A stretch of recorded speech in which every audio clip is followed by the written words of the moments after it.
आज हम बात करेंगे मैक्सडॉक की। और बात करेंगे कि टाइम फैक्टर कितना इंपॉर्टेंट होता है किसी भी स्टॉक के लिए।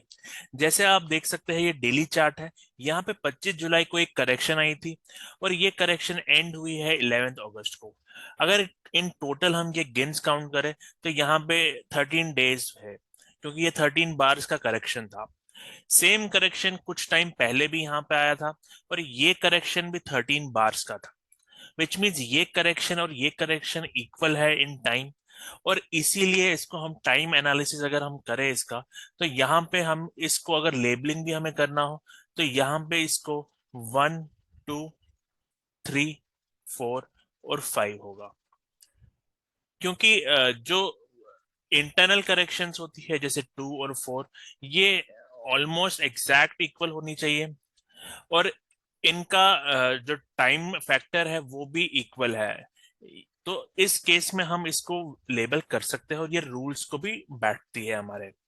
अब यहाँ पे अगर ये 5 वेव्स है, 5 वेव्स कंप्लीट हुए हैं नहीं हुए, अभी तो कंप्लीट नहीं हुए, बट ये कभी भी कंप्लीट हो सकते हैं। तो इसके बाद क्या एक्सपेक्टेड है, हम इसके लिए पहले वीकली चार्ट पे चले जाते हैं। तो वीकली चार्ट में ये सारा हो रहा है हमारा वेव 3 के अंदर। विच मीन्स यहाँ अभी भी फोर्थ वेव के बाद फिर से फिफ्थ वेव का अपमूव हो सकता है।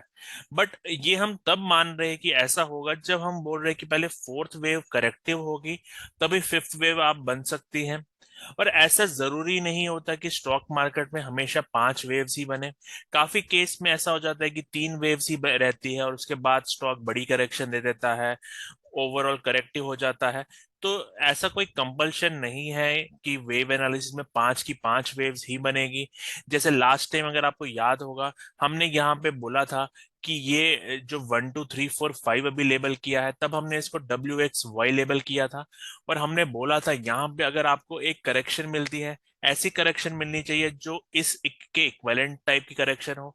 वैसी करेक्शन हमको मिली है यहाँ पे, आप हमारे पुराने वीडियोस देखिए। और ये करेक्शन के बाद आप देख सकते हैं फिर से ये स्विंग हाई ब्रेक हुआ है।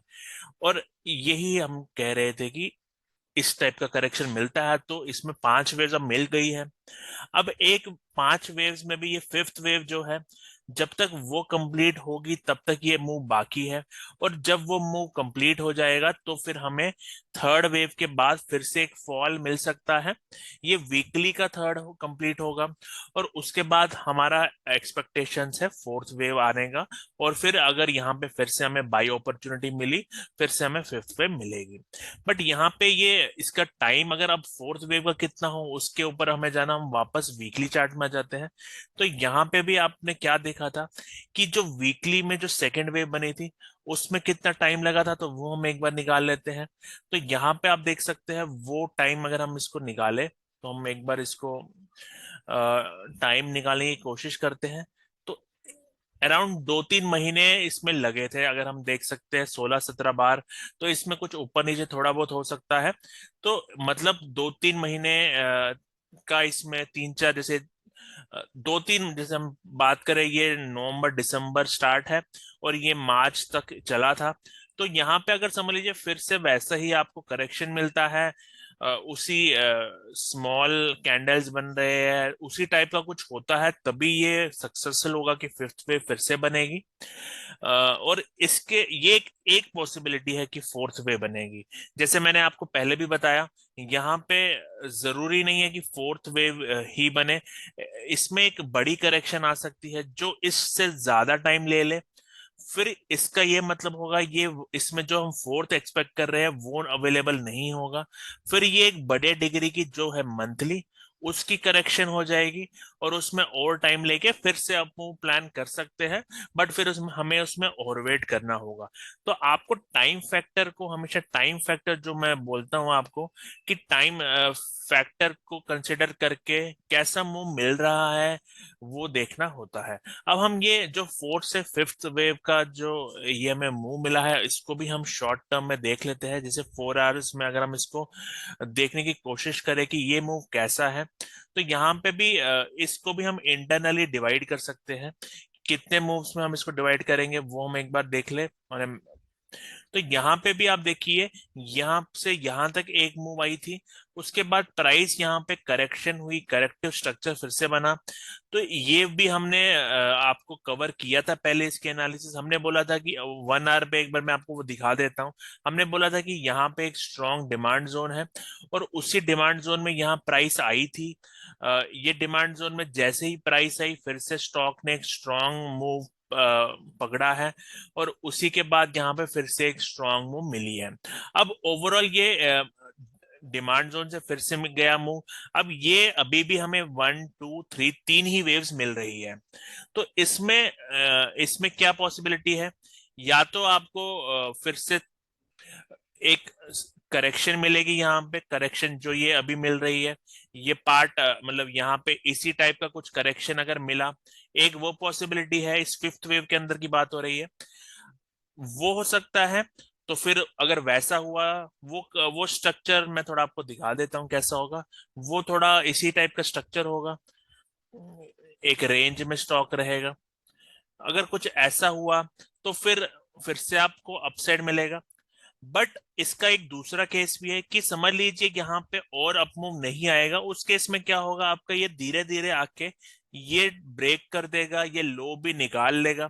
और अगर ऐसा होता है, ये मतलब इम्पल्सिव मूव बन जाता है ये फास्ट, तो इसमें आपको करेक्शन मिलेगी, और लंबी करेक्शन मिल सकती है, जैसे हमने बात की वीकली का फोर्थ वेव चालू हो सकता है।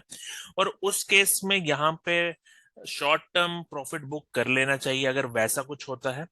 क्योंकि अगर ये 5 वेव्स कंप्लीट हो गई ऑन अ डेली बेसिस, तो फिर आपको नेक्स्ट वेव जो है वो हम डाउन ही एक्सपेक्ट कर रहे हैं ऑन अ वीकली बेसिस। बड़ा ट्रेंड अभी कह रहा है कि अब एक बड़ा पुल बैक आएगा, और वो पुल बैक कितना दूर आ सकता है तो उसकी बात कर लेते हैं। नॉर्मली कोई भी जो फोर्थ वेव होती है, वो 38.3 से 50% से 60% रिट्रेस होती है, तो उतना हम इसमें एक्सपेक्ट कर रहे हैं। अब अगर मैं लास्ट मूव देखूं जो हम थर्ड वेव देख रहे हैं, तो यहाँ से उसको हम अगर फिबोनाची में रिट्रेसमेंट कैलकुलेट करें, 611 से ये मूव आई है। इसको मैं एक बार इसको थोड़ा जूम कर लेते हैं हम। तो हम यहाँ पे इसमें रिट्रेसमेंट्स कैलकुलेट कर लेते हैं। अ,